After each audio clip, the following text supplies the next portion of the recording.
C'est parti. Comment allez-vous aujourd'hui? Je me posais la question. Aujourd'hui, ce qu'on va voir, on va voir 7 astuces que j'utilise sur Google Chrome pour gagner en productivité. Donc voilà, vous prenez ce que vous voulez prendre, vous laissez ce qu'il y a à laisser. Peu importe, peu importe, peu importe. Je suis là pour vous rendre service. Donc, première astuce, bookmarker un site sans écrire son nom. Donc là, on est sur Google Chrome. Je vais ouvrir une nouvelle fenêtre, ça va être plus simple, comme ça va être propre. Et vous voyez ici, j'ai tout un tas d'icônes en fait. Et donc ce que je fais, c'est que je vais par exemple sur un site, n'importe lequel. Allons sur Stripe, tiens. Hop, je clique ici. Il va m'ouvrir dans un nouvel onglet. Je vais cliquer sur le lien, où est-ce qu'il est? Get it, je crois. Si je clique là, est-ce que j'arrive sur Stripe? Ah, super, j'arrive sur Stripe. Et bah ça tombe bien, j'avais pas enregistré Stripe. Et donc du coup, ici, je clique, donc vous arrivez sur la page d'accueil, ou alors vous pouvez vous connecter. Et là, il y a l'URL juste ici, et là, je clique sur la petite étoile, et je fais ajouter aux favoris. Et vous voyez, vous pouvez le mettre où vous voulez, donc moi j'ai la barre de favoris, donc c'est la barre que vous voyez ici. Et ce qui se passe, c'est que du coup, au niveau du nom, au lieu de mettre le nom en entier, vous enlevez complètement le nom et vous mettez OK. Ce qui fait qu'après, ça s'affiche ici en fait. Vous allez voir, hop, Stripe s'affiche ici. Il n'y a pas le nom, c'est beaucoup plus propre et beaucoup plus simple. Donc voilà déjà pour la première astuce. Deuxième astuce, créer un profil Chrome et enregistrer ses favoris. Alors moi j'ai plusieurs profils Chrome en fonction de ce que je fais. Donc là il y a tout un tas d'onglets qui sont ouverts, mais je vais vous expliquer un petit peu après, j'ai une autre astuce. Donc ce qui fait que moi j'ai j'en ai deux en fait. J'ai ce profil-ci, là que j'ai appelé personne 1, et ce profil-là que j'ai appelé Growth Hacking. Pourquoi? Parce que vous allez voir, quand je clique ici, j'arrive du coup sur la partie, sur mon deuxième profil, Growth Hacking. Vous voyez ici que les icônes ne sont pas les mêmes. J'ai pas les mêmes favoris. Donc ça peut être pratique si vous avez deux fonctions premières, par exemple une fonction administration, où vous allez peut-être aller sur le site de la mairie de votre ville, aller sur la banque, etc. et tout, donc pour avoir vos favoris d'administration. Après avoir un autre profil ici, du coup voilà, moi j'ai créé Growth Hacking parce que j'ai besoin de certains outils en fait que j'ai ici, il y a tout un tas d'outils, on va pas revenir dessus, hein, amplitude, mixpanel, segment, top contact, lemlist, etc. Moi, ce que je fais, donc du coup, j'ai ce profil-là, comme ça me permet d'avoir directement accès à mes outils. Comme ça, je les ai un peu comme un tableau de bord, voyez-vous, hein, un tableau de bord comme dans un avion. Vous installez tout ce dont vous avez besoin et comme ça, vous n'avez pas besoin de chercher et puis j'ai pas besoin de cliquer sur la flèche là. Et mon autre profil, du coup, mon profil classique ici. Donc ça peut être vraiment pratique quand vous êtes plusieurs à partager un ordinateur, où du coup chacun a son profil et vous avez accès directement à vos favoris. Moi ce que je fais, c'est que en fonction des clients aussi, en gros à un moment donné quand je travaillais au travail, j'avais mon profil avec mon adresse de mon travail, et parce que là j'ai deux adresses mail en fait différentes, c'est pour ça. Donc le profil avec l'adresse mail de mon travail et le profil avec mon adresse mail à moi, ce qui fait que j'avais accès à mes favoris et tout, et c'était beaucoup plus pratique. Et donc voilà, donc ça implique certes de créer en fait un nouveau truc. Je sais plus si on fait ajouter, on peut mettre un nom. Si je mets youtubeuse, je choisis la couleur, imaginons que YouTube, je vais mettre j'aime bien le vert foncé là. Hop, je fais OK. Et là, boum, j'ai mon nouveau profil. Et là, si je fais ici, je regarde, pardon, là, juste ici, j'ai mon profil youtubeuse. Donc là, j'ai le Cloud Growth Hacking. Donc j'ai écrit, voilà, entre parenthèses. Ici, j'ai créé mon profil youtubeuse. Donc là, maintenant, je peux venir personnaliser, rajouter des trucs et tout. Donc c'est vraiment pas mal, en fait, en fonction des actions que vous faites. Et ça peut être vraiment sympa si jamais vous êtes freelance, en fonction des clients que vous avez, si vous utilisez des profils différents, des outils différents, ça peut être vraiment cool d'avoir en fait un profil par client, ce qui fait que c'est plus simple à gérer. Voilà pour la deuxième astuce. Troisième astuce, Tab Suspender pour mettre en pause les onglets inutilisés. Alors je vous montre, est-ce qu'on va partir là-dessus? On va partir sur le profil youtubeuse, hein, tant qu'à faire. Je vais taper extension. Hop. Extension, bam bam bam. J'accepte. Bloqué, je ne veux pas qu'on connaisse ma position. Je ne veux pas. Celle-ci, c'est ma position. Et je ne veux pas qu'on connaisse ma position.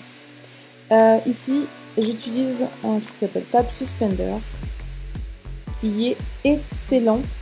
Ici, vous cliquez, vous l'installez. Ça me permet en fait de suspendre les activités liées à ma page. Donc, je vais l'installer ici parce que je réalise que je viens de créer un nouveau profil et que je n'allais pas ajouter l'extension. Et hop, et voilà, il m'a rajouté mon extension. Donc machin, voilà, next. Je veux, après combien de temps? 30 minutes, etc. Je vous conseille, moi en général je mets après 10 minutes.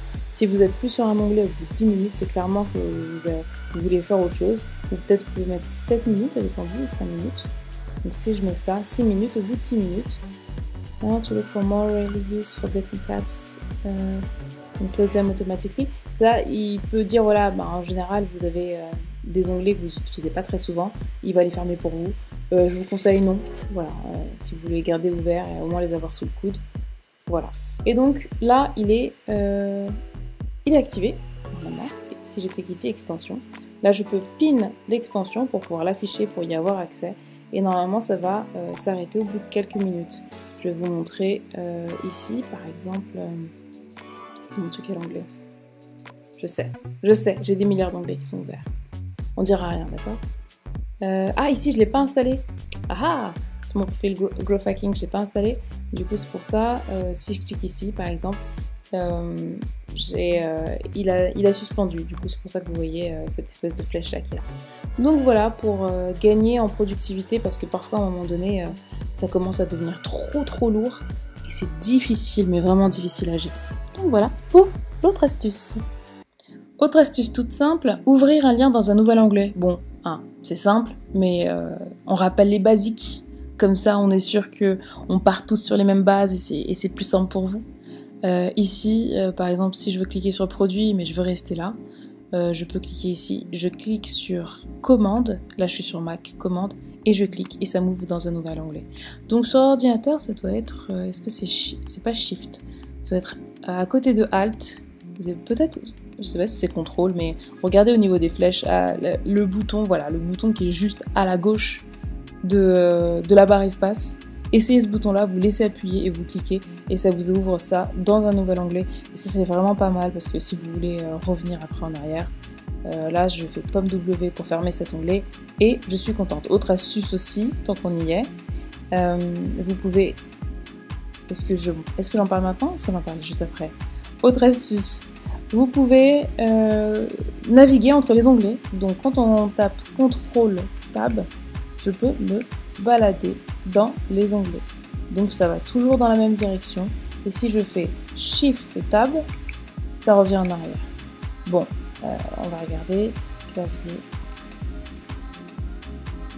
AZERTY, parce que je pense que je vous dis ça, mais vous voyez peut-être pas de quoi je parle, parce que je peux pas vous mettre sur mon écran. Alors, on va regarder.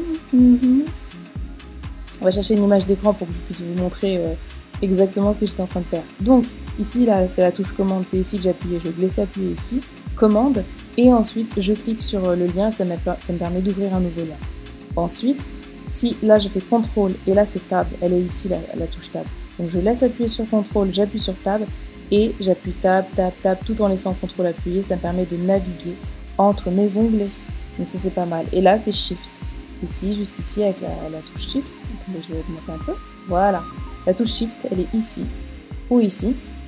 J'ai un pad, en fait. Donc, du coup, j'ai écarté les doigts un peu comme sur une tablette pour agrandir une image. C'est comme ça que ça s'est augmenté. Sinon, vous avez ici les 3 petits points à droite. Et vous cliquez sur Zoom et vous pouvez zoomer ou dézoomer.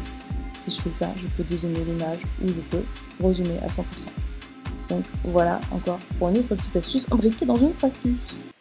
5e astuce, vous allez pouvoir gérer vos onglets.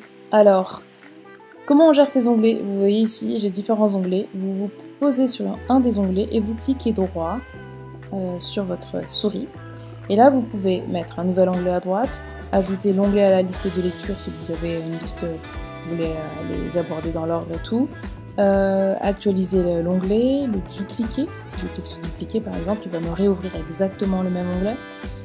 Vous pouvez l'épingler, donc si je l'épingle ici, il sera mis en tout premier, vous voyez. Donc on voit juste l'icône, c'est un peu le même principe qu'ici, ce qui fait que quand vous fermez, normalement quand vous ouvrez, ça serait affiche, mais j'ai pas envie de je vais le retirer. Hop, quand vous allez sur des sites du style, je sais pas, j'y vais pas, mais si je tape Gala par exemple, toute l'actu des stars, oh mon dieu, je ne suis pas ce site, mais je vais vous montrer pourquoi j'y suis allée. Je refuse et je m'abonne pas. Ah, il m'a dit s'abonner. Non, je veux pas m'abonner. Je veux pas m'abonner. Ok. Bon. Je vais être obligée d'accepter. Je sais pas. Allez, on va cliquer là. Voilà. Je ne regarde pas l'actualité, mais c'est pour vous donner un exemple en fait. Ici, parce que je sais que j'étais tombée là-dessus, je cherchais un truc pour une cliente, et j'étais tombée là-dessus. Du coup, ce qui se passe ici, c'est que, vous voyez, il y a une vidéo qui s'active. Si je mets lecture sur la vidéo, bien entendu, on entend la vidéo. C'est très embêtant. Ce qui se passe parfois, en fait, c'est que, vous voyez, il y a une petite icône sur la droite, donc là, elle n'y est pas. Mais parfois, quand vous cliquez...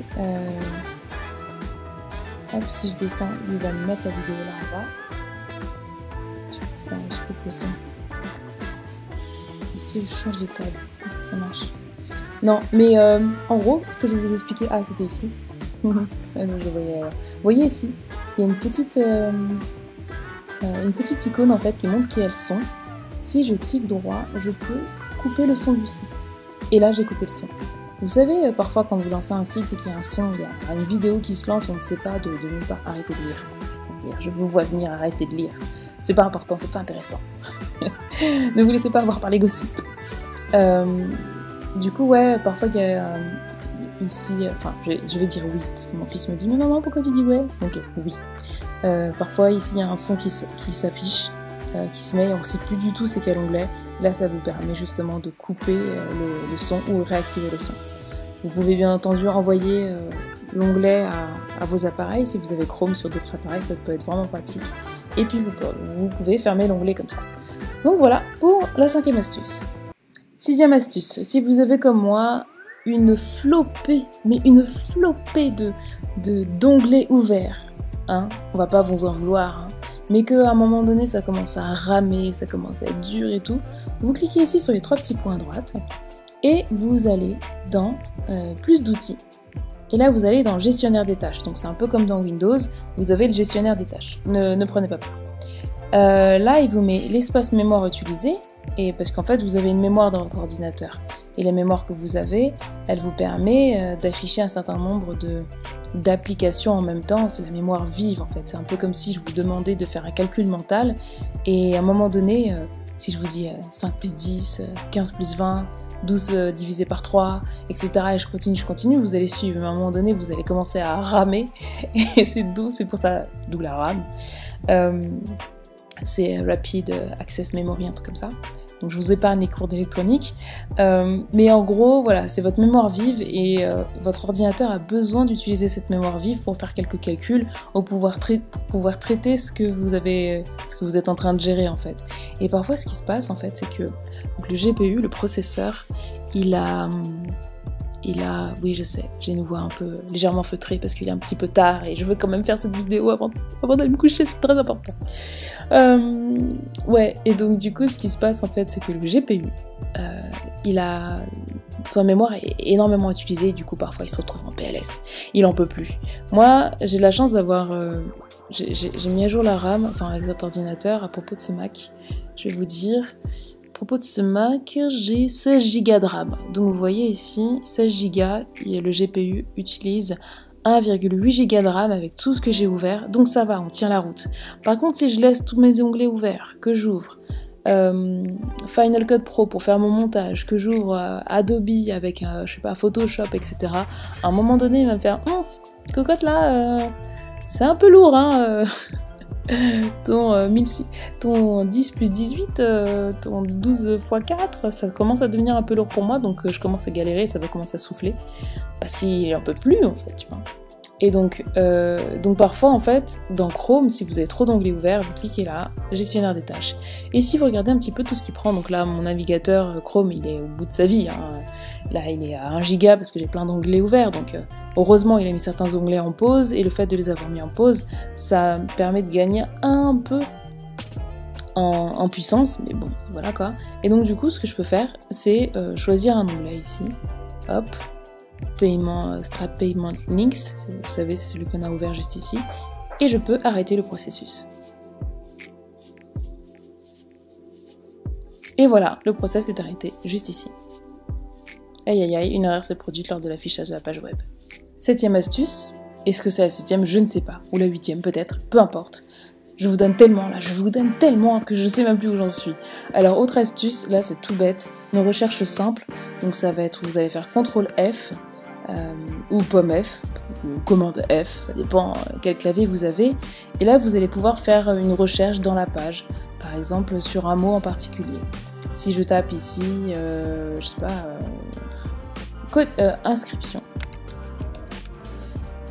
Voilà, inscription, et ça me donne en fait le nombre de fois que l'inscription est tapée.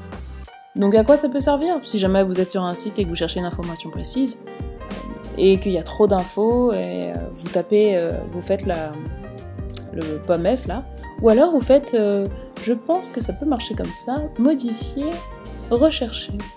Et vous faites rechercher ici, et il ouvre la même fenêtre et il vous montre comment rechercher dans la page.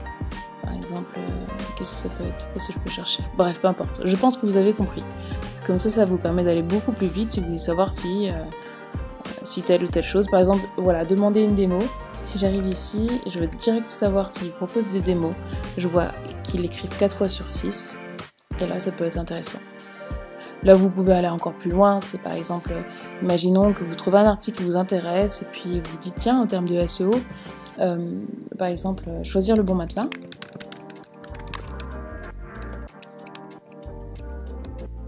Choisir le bon matelas. En termes de SEO, si vous dites tiens j'ai envie d'écrire, bon, on va pas cliquer sur les annonces, on va cliquer sur guide literie. Par exemple, vous vous dites tiens, en termes de SEO, j'ai envie d'écrire des articles, par exemple sur les matelas, et je me pose la question, eux, à quelle fréquence ils ont écrit le mot matelas. Donc je tape là, matelas. Et là, le mot matelas est présent 149 fois dans la page. Oui, c'est énorme, c'est vraiment énorme, mais du coup, c'est peut-être pour ça qu'ils arrivent dans les premiers. Donc il ne faut pas non plus en abuser. Bien entendu, n'oubliez pas, il ne faut pas abuser de ça quand vous faites... je dis ça, mais il y en a quand même 149 quand même, c'est un truc de ouf. Comment choisir son matelas, comment bien choisir son matelas, etc. Il y a le sommaire et tout, donc il y a tellement le mot matelas que ça peut être intéressant pour eux, oui certes, mais moi je vous conseillerais en fait de chercher une longue traîne. On en parlera plus tard, mais en gros, par exemple, si vous faites des matelas hauts, cherchez matelas haut et mettre le nombre de matelas hauts en fait. Comment choisir son matelas haut. Donc oui, vous pouvez remplacer par matelas haut, etc. et faire votre guide. Par exemple, si je tape chaussures pour hommes. Tiens. Si je tape chaussures pour hommes, qu'est-ce qu'il y a écrit? Chaussures pour hommes. Je tape conseil. Je cherche quelque chose sous forme d'article pour voir. Ah, bonne gueule. Comment choisir les souliers hommes adaptés. Donc il apparaît dans les premiers. Donc pareil, je me dis tiens, pomme F, si je tape chaussures. Non, je ne veux pas recevoir les notifications. Chaussures. Je vais pas mettre de S. Et là, le mot chaussures apparaît 43 fois sur cette page. C'est chaussures, là, etc.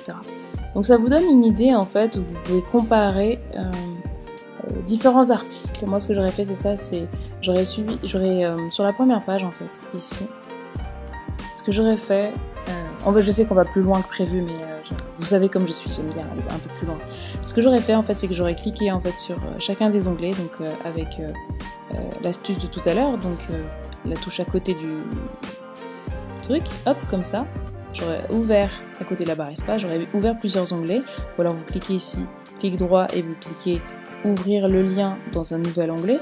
Donc j'aurais fait ça, j'aurais cliqué sur plein de trucs, Et là, j'aurais fait mon hop, CTRL F ou POM F pour avoir le mot chaussure. Très bien, ici il y est 32 fois. Hop, ici il y est 25 fois. Hop, ici il y est 35 fois. Donc, ouais, j'aurais fait ça en fait. Qu'est-ce qui se passe ici? Non, merci. Je ne suis pas intéressée. Je ne suis pas intéressée, là, voilà. Donc là, il y est 35 fois. Et donc là, voilà, à des titres de comparaison, vous pouvez vous dire, voilà, en fonction de où est-ce qu'ils sont placés dans Google, peut-être combien de mots-clés ils utilisent, combien de fois ils utilisent le mot chaussure. Donc ça vous donne une idée un petit peu, vous voyez, la moyenne a une trentaine de fois. Donc ça veut dire quoi? Ça veut dire que demain, si vous devez écrire un article et que ça parle de chaussures, je vous conseille d'utiliser au moins le mot chaussure 35 fois, mais de bien l'utiliser pour que ce soit cohérent. Vous voyez ici, c'est des liens vers d'autres trucs. Donc voilà pour la petite astuce pour pouvoir chercher quelque chose dans la page et à quoi ça peut servir. Et ensuite, dernière astuce, là maintenant, c'est chercher un élément, mais chercher un élément dans la page. Alors, supposons... Non. Là, par exemple, on va aller sur un site un peu plus joli. Non, merci, je ne veux pas recevoir les notifications. Alors, on va aller sur un site un peu plus joli. Par exemple... Ah.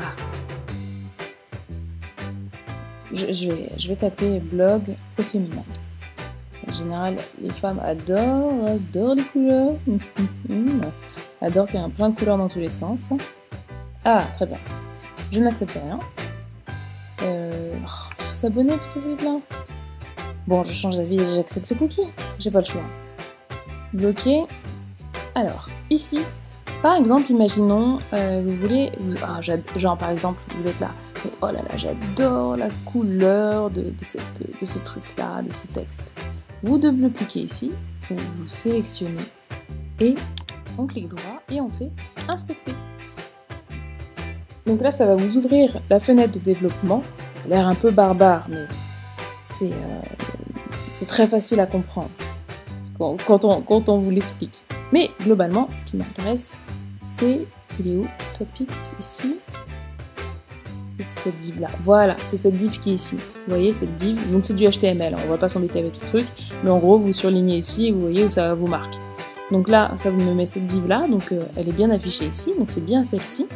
Et là sur la droite, je vais regarder ce qu'on appelle le CSS, concat.css. Le CSS, c'est, je vais vous montrer, le CSS, en gros c'est la peinture. Le CSS, c'est la peinture, c'est la feuille de style. C'est-à-dire qu'en gros, il y a le HTML simple, et dans l'HTML simple, on vous explique comment c'est du texte pur, et avec le CSS, ça vous permet de dire, bah voilà, la police, c'est Roboto, donc ça se trouve, vous avez vu un blog qui vous intéresse, et vous dites, mais j'adore cette police, j'ai trop envie de savoir la police qui est utilisée, parce que je veux utiliser la même chose pour mon blog. Bah du coup, en faisant cette astuce, donc de clic droit ici, et inspecter l'élément en se mettant au bon endroit. Là, vous voyez que la fonte utilisée, c'est du Roboto. La taille, elle est en 18 pixels. Là, tout est en normal. La pacing est normal. Et la couleur. Et là, vous avez la couleur en hexadécimal. Et vous récupérez cette couleur-là. Donc, si je fais ça, par exemple, hop, et que je mets juste ici la couleur, vous voyez que dans Google, on a la couleur exacte. Et là, vous êtes là, est-ce que j'aime bien, etc. Est-ce que j'aime pas et tout. Donc voilà, donc je vous propose de le refaire sur un autre site, un site par exemple Sephora. Je sais, ça fait des sites très féminins, mais tout à l'heure j'ai parlé de belle gueule, donc pourquoi pas? Pourquoi pas? Vous dites, oh là là, la fonte là ici de Sephora. Oh. Continuer sans accepter, est-ce que je dois m'abonner? Ah yes, j'ai pas besoin de m'abonner. Par exemple ici, bon, là c'est le logo, mais ici je clique droit et je fais inspecter. Alors, mon ami, très bien, c'est juste ici, letter spacing, font size, donc là j'ai la taille de la fonte, après là on est sur un menu, mais si je regarde, font family, avant-garde, médium, Arial, sans sérif. Donc voilà, vous savez qu'ils utilisent du avant-garde Arial sans sérif, et que la couleur c'est du noir. Donc voilà, et donc n'hésitez pas à faire ça pour tout un tas de trucs. Hop, ici, hop, là, ce bouton. Ici, là, si je clique là.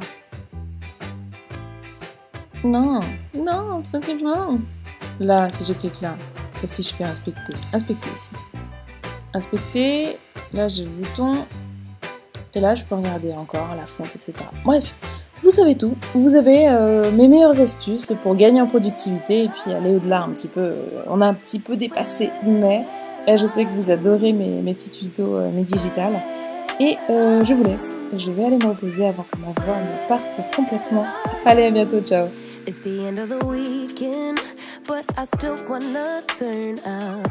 Yeah, I still wanna turn up. All I want is to go again, but you ain't picking your phone up. Why you messing my head up?